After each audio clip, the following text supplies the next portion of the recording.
Hallå hejsan. Idag är det den 1 juli och det växer på bra här. Kul som fan.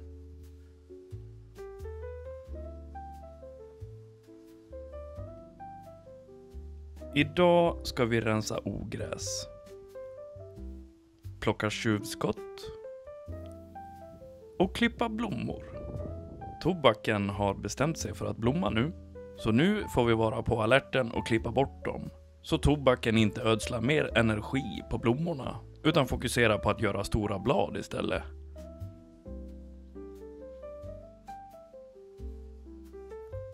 Det är lite storleksskillnad mellan plantorna vi satt den 29 maj och de sista som kom ut i backen den 12 juni. Men de kommer komma ikapp. Oroa er inte för det.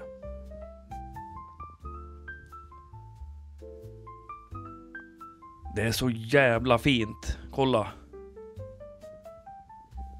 Det här blir man så jävla glad över. 500 tobaksplantor som trivs och frodas. Här har vi de absolut första vi satt. Kolla vad de mår. Men innan vi sätter igång med omvårdnaden så vill jag för er i afton tala om att äntligen har ankbebisarna kläckts.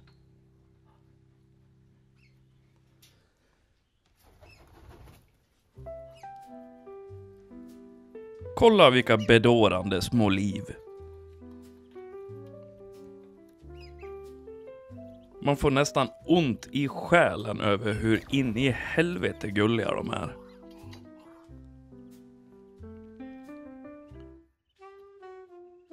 De får gärna växa på sig lite och börja jaga sniglar nu. För vi har ju faktiskt ett litet snigelproblem ute på åkern trots allt. För att rensa generande ogrästillväxt i jorden mellan plantorna så använder jag en sån här. Bygelhacka heter det.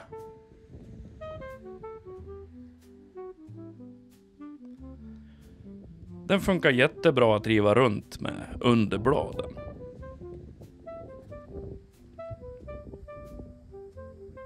Jag tar alltid bort de nedersta bladen som ligger mot backen på plantorna. Då kommer man åt att bygelhacka ordentligt.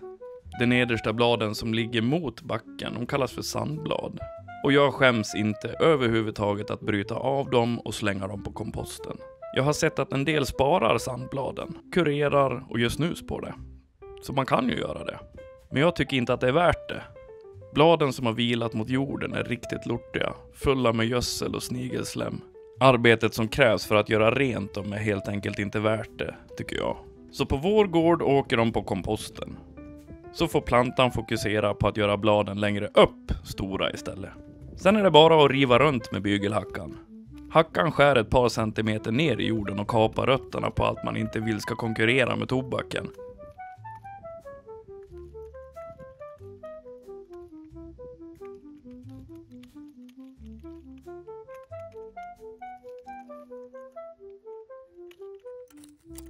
Blad och rötter från ogräset blandas ner i jorden och blir till ny näring.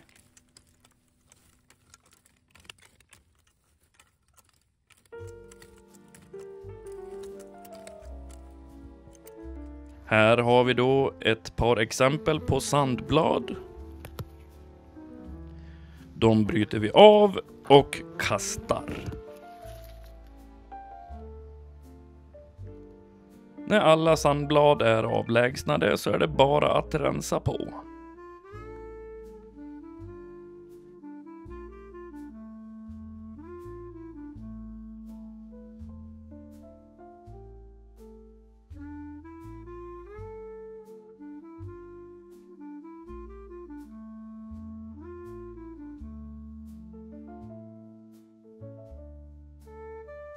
Även i sista raden, som det ännu inte hunnit bli så mycket ogräs än, river jag runt i jorden. Det kanske känns som att det inte behövs, men jag förebygger ogräs på det här sättet. Tjuvskotten då? Hur ser de ut och hur hittar man dem? Jo, tjuvskotten skjuter ut ovanpå varje blad där bladet möter stammen.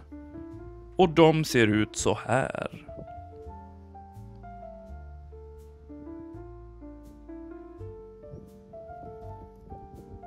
Det är bara att pilla bort dem när de blivit tillräckligt stora för att man ska kunna komma åt dem.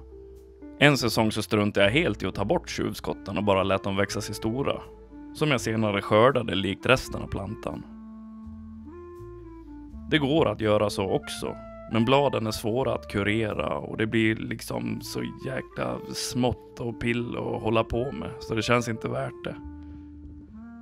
Sen påstås det ju att de riktiga bladen blir ännu större om man tar bort tjuvskotten.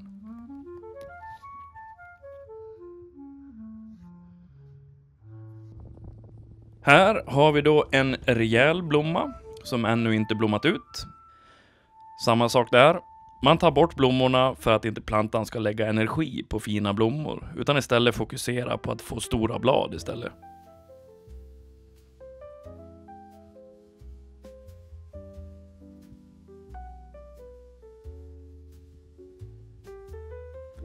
Man klipper helt enkelt av dem bara. Jag kommer dock spara blommorna på några av plantorna för jag vill ha frön till nästa år. Det kommer nog ett avsnitt om det med, ska du se.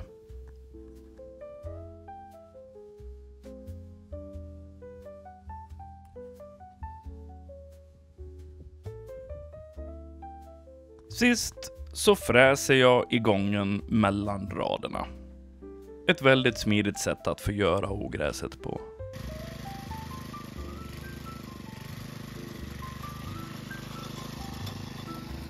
Så där ja. Då var en rad hackad och fräst. Idag är det 28 grader och jag känner mig ganska slut. Så jag tänker att jag fräser klart imorgon istället. Nu blir det några kalla bira tillsammans med min kära katt och sedan godnatt.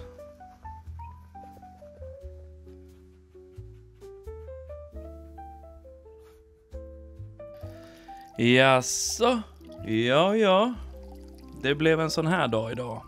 Det blir inte så bra att fräsa när det regnar. Det är mycket lera i jorden ute på åkern så det kommer bara bli en enda sörja av alltihop.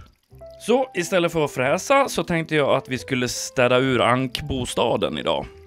Det var länge sedan jag bytte strö hos ankorna i och med att damerna har legat på ägg. Så nu borde spånet vara fullt i ankgödsel. Jag kanske kan ha användning av det till odlingen. Nu har det slutat regna och jag är klar. Vad tror ni? Här har vi allt strö inklusive ankgödsel plus en skvätt hästskit. Jag tänkte att jag kan ju sprida ut det i gångarna och sen fräsa ner den i jorden och bli lite torrare. Det kanske inte gör någon större skillnad för de här plantorna, men jorden borde bli bättre i alla fall. Åtminstone till nästa år. Men jag blir ju hur som helst av med skiten. Innan vi säger adjö så tycker jag att vi tar en titt hos ankorna också. Nu när de har fått en home makeover. Det blir en MTV Cribs. Där har vi Zorro med sina 4 bebisar.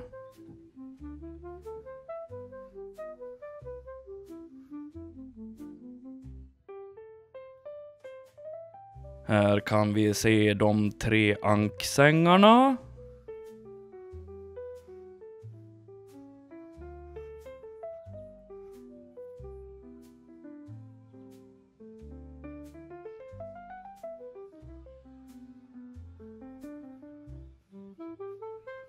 Kristallkronan. 2 rejäla sittpinnar. Ankbuffé. Faten är för de små. De når inte upp till den vanliga matskålen. Och en stereoanläggning.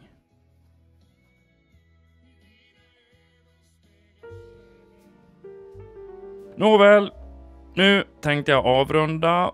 Ni får ha det så himla bra tills vi ses i nästa avsnitt.